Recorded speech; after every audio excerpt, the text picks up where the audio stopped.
Hello and welcome to Me and My Golf TV. We're your coaches Andy and Piers, and it's time for the Impact Show. Piers, how are we helping these guys today? Well, today, Andy, we're going to show everybody how to have the rhythm of a tour pro. Sounds good. Let's take charge of your game.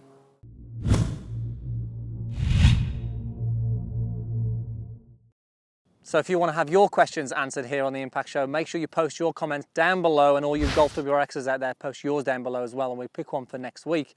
Now, you've joined us here on the beautiful par 3 18th at the Asprey, and we're talking all about tempo. We've had a question from Steve Hawksworth saying, I've been told I swing the golf club too fast.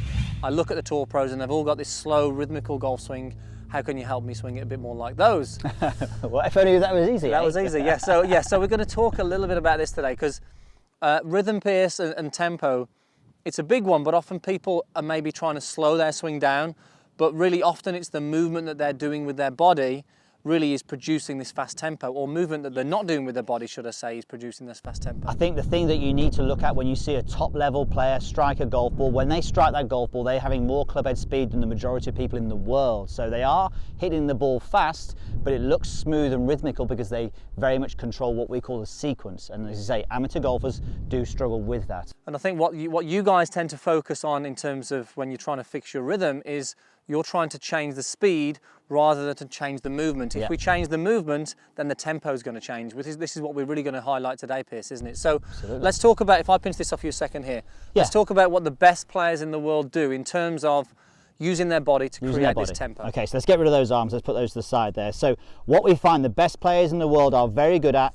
is they have a very good wind up in their backswing, and then they have a shift towards the target, and then they turn through towards the target. And it's almost as if the arms run in sequence with that, and they almost, especially on the way down, they're hanging on for the ride almost. But yes, it's very much about a wind up, a shift, and then a turn towards the target. And it's often, we hear this so often, that you swing the club ever so slow, Piers. How do you get so much speed? But it's because of the way you're winding up, shifting the weight, the sequence of events that's happening that's producing that speed. Well, we see so many people, Andy, you're absolutely right. We see so many people when they swing back, they'll snatch the club back, or they'll snatch it on the way down with their arms. Whereas you said the best players in the world, whether they've got a slow tempo or a fast tempo, they are in sequence. So the club moves back, the body's in control, and then especially on the way down, we see that lower body move toward the target, then the torso, and then the arms are hanging on for the ride, and then they swoosh through at the golf ball and not sort of happening all before it. Exactly, that speed's happening a little bit later, which tends to make it look a little slower. So the backswing is important to create that wind up, build up that sort of tempo, and then the transition or the sequence. And we use a great sort of training aid that helps a lot of our students to sort of get these to get the body in motion, really. Yeah, we've got a few of these. It's primarily a warm-up tool, but we love it for sequencing. We love it that much, actually. We've got them on the website as well. So it's called an orange whip, and what it does, you can see it's whipping around all over the place here. It's got a bit of weight here on the end, the orange ball there. But what it's very good at, if I try and snatch the club back on the way back into my backswing, it doesn't feel very good when I'm doing that. So it feels very uncomfortable when I'm doing that. And then on the way down, if I just snatch it down with the arms, I can feel that it's not running in sequence with my body. So bearing in mind that when we get to the top of the backswing, so I'm back in sequence now, from the top of the backswing, I want to be able to go lower body first, then torso, then arms, and then club.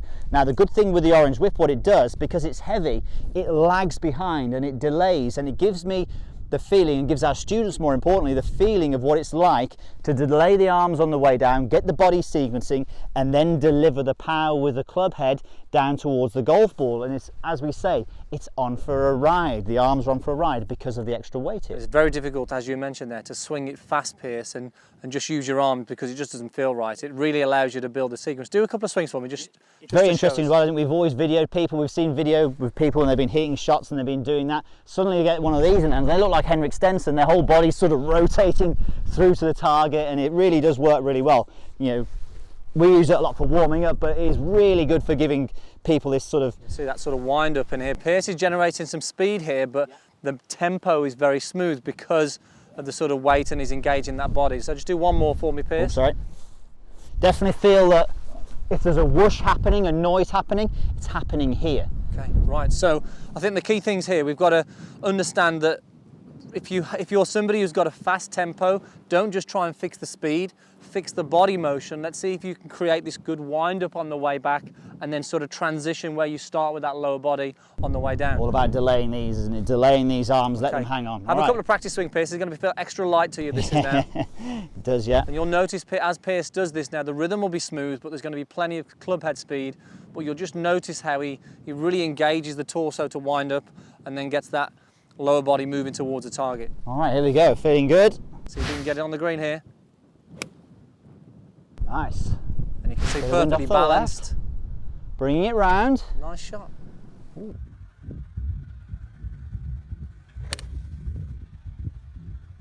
Very green. Okay, so guys, some simple things you can take from that, but as we mentioned, don't always worry about speed. Think about the body motion.